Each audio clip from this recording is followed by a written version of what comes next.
Hello दोस्तों, मैं शिवानी आपका अपने चैनल सीखो कुछ नया 24 में आपका स्वागत करती हूँ। तो दोस्तों, आप सभी कैसे हैं? आशा करती हूँ आप सभी अच्छे होंगे, सुरक्षित होंगे और घर पर होंगे और अपना ध्यान बहुत ही अच्छे से रख रहे होंगे। तो आज बहुत दिनों बाद आपको मेरी वीडियो मिलेगी क्योंकि मैं कुछ दिनों से वीडियो नहीं बना रही थी। तो अभी तक आपको मेरी वीडियो नहीं मिल रही थी, लेकिन अब आपको मेरी वीडियो मिलेगी। तो जैसे अभी तक आपने अपना सपोर्ट किया, उसी तरह हमें आगे भी सपोर्ट करते रहिएगा। तो बिना किसी देरी के आज का सेशन स्टार्ट करेंगे। तो आज हम लोग पॉलिटी में इम्पॉर्टेंट आर्टिकल पढ़ेंगे, जो कि आपके एग्ज़ाम पॉइंट ऑफ व्यू से बहुत ही इम्पॉर्टेंट होने वाला है। ठीक है, तो बिना किसी देरी के सेशन स्टार्ट करते हैं। देखिए, पहला हमारा आर्टिकल आता है आर्टिकल 1। ठीक है, आर्टिकल 1 आता है। देखिए, हमारा पेन लग रहा है बहुत ही मोटा है क्या? नहीं, ठीक है। ठीक है, आर्टिकल 1 देखिए हमारा क्या कह रहा है, संघ का नाम और क्षेत्र। ठीक है, देखिए आपको इंग्लिश और हिंदी दोनों में कंटेंट प्रोवाइड किया जा रहा है ताकि आपको कोई दिक्कत ना हो, क्योंकि बहुत से बच्चे होते हैं कहते हैं इंग्लिश में हमें चाहिए, तो इस वजह से आपको ऐसे दिया जा रहा है, हिंदी और इंग्लिश दोनों में। ठीक है, तो चलिए पहला देखिए, अनुच्छेद 1 क्या कहता है, संघ का नाम और क्षेत्र। तो आपको बस इतना याद रखना है, संघ का नाम और क्षेत्र जितने भी इससे संबंधित होंगे वो आर्टिकल 1 में जाते हैं। मतलब संघ का नाम है, जैसे इंडिया के बारे में जहाँ बताया गया, ठीक है, और उससे रिलेटेड क्षेत्र के बारे में जहाँ बताया गया वो अनुच्छेद 1 में आता है। ठीक है, अब नेक्स्ट हमारा है अनुच्छेद 3, मतलब अनुच्छेद 3। ठीक है, ये क्या कहता है, नए राज्यों का गठन और मौजूदा राज्यों के क्षेत्रों, सीमाओं या नामों का परिवर्तन। जैसे कि हमारा इंडिया में जैसे कि कोई नया राज्य बनता है, भारत में कोई नया राज्य बनता है ना, तो वो किस आर्टिकल के तहत बनता है। क्वेश्चन आपसे ऐसे पूछा जाएगा कि अगर कोई नया राज्य ऐड होता है, ठीक है, तो वो किस आर्टिकल के तहत बनता है। तो आप आंसर क्या करोगे, आर्टिकल 3। ठीक है, तो आर्टिकल 3 आपको पता चल गया, 1 भी पता चल गया, 3 भी पता चल गया। ठीक है, अब देखिए नेक्स्ट आर्टिकल हमारा क्या आता है।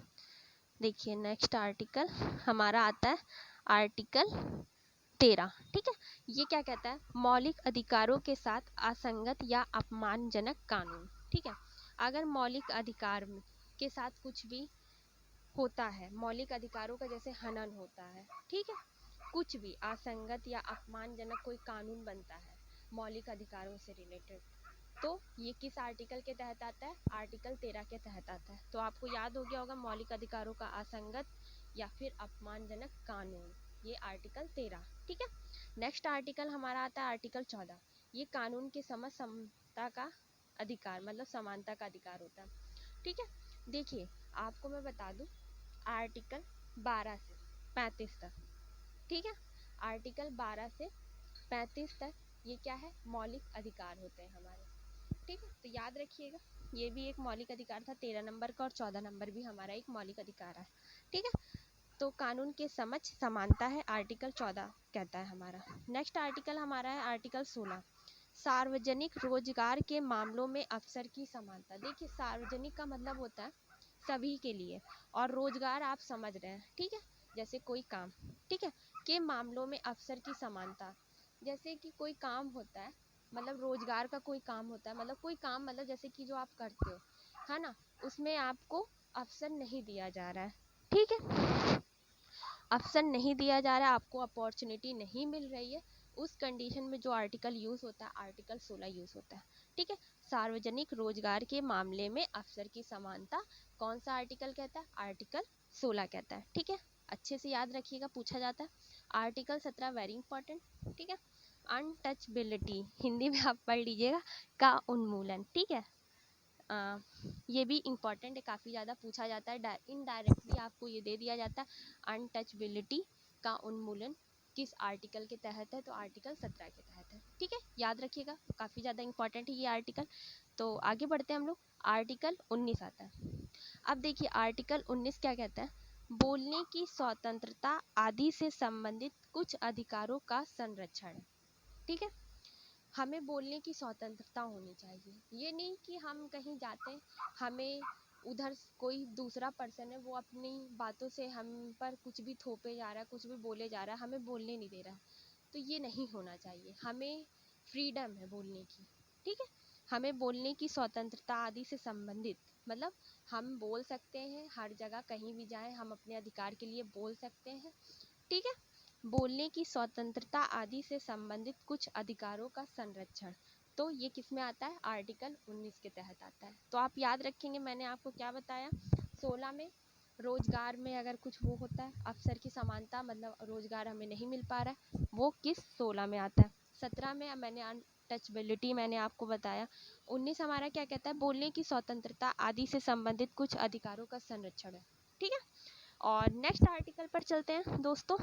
देखिए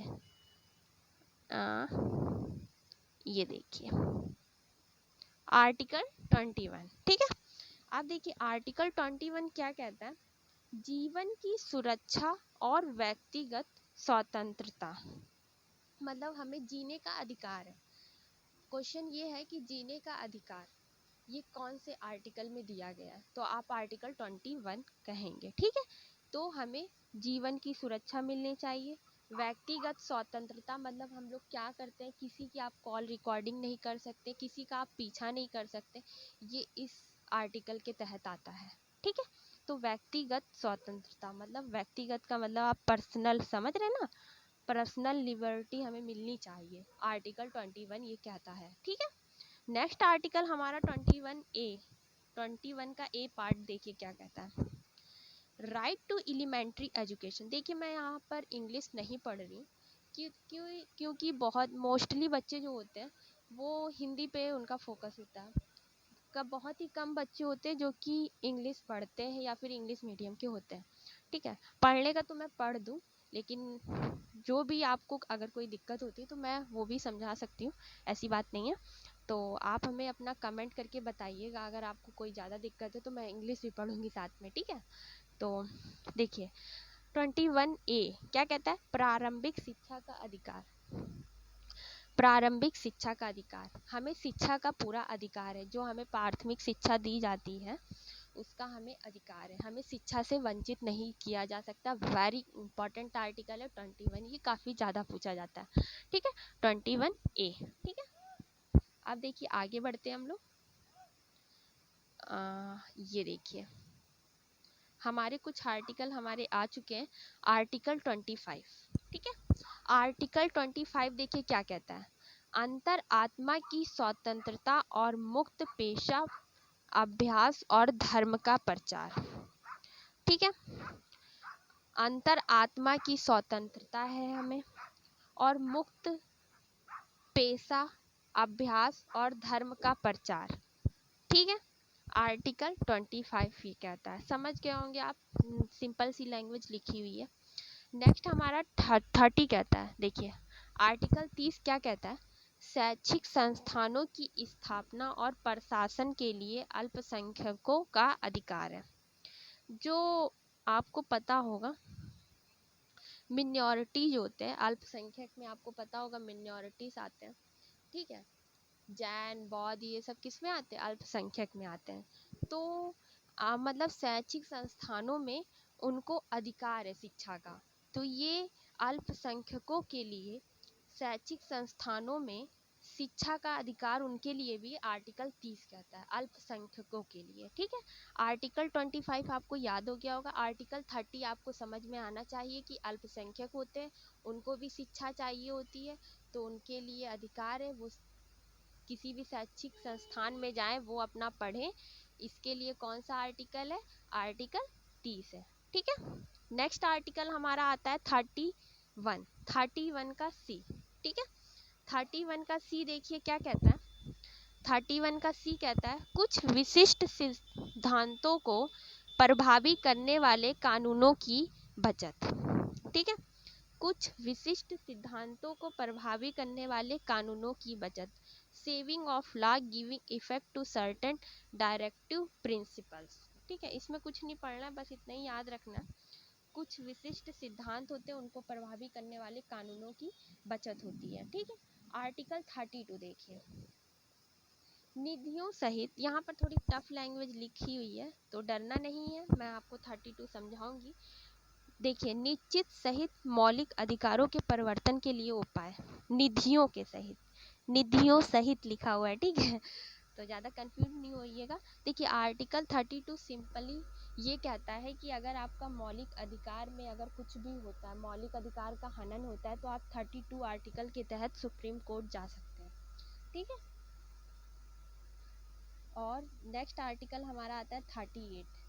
देखिए 38 क्या कहता है, लोगों के कल्याण को बढ़ावा देने के लिए एक सामाजिक व्यवस्था को सुरक्षित करने के लिए राज्य होना चाहिए, ठीक है। लोगों के कल्याण को मतलब बढ़ावा देना है, और उससे सामाजिक व्यवस्था जो होती है लोगों से रिलेटेड, उसको सुरक्षित करने के लिए एक राज्य होता है। तो ये 38 में ये आर्टिकल हमारा 38 कहता है, ठीक है। 38 हमारा नीति निर्देशक तत्व में आता है, आपको ये पता होना चाहिए। नेक्स्ट हमारा देखिए आर्टिकल, और ये हमारा आज के सेशन का लास्ट आर्टिकल है। देखिए आर्टिकल 40। आर्टिकल 40 हमारा कहता है ग्राम पंचायतों का गठन, ठीक है। ये वेरी इंपॉर्टेंट, ये काफ़ी ज़्यादा पूछा भी जाता है, इसमें आपको ये भी याद रखना है क्योंकि पूछा जाता है ये वाला 32, और ये 25 भी याद रखना है। और 40 क्या कहता है, ग्राम पंचायतों का गठन, ये काफ़ी ज़्यादा इनडायरेक्टली पूछ लिया जाता है कि ग्राम पंचायत का गठन कौन से आर्टिकल के तहत किया जाता है, तो आर्टिकल 40 के तहत किया जाता है। तो दोस्तों आज का सेशन बस इतना ही, मैं चलती हूँ, आगे मिलते हैं, बाय बाय, टेक केयर।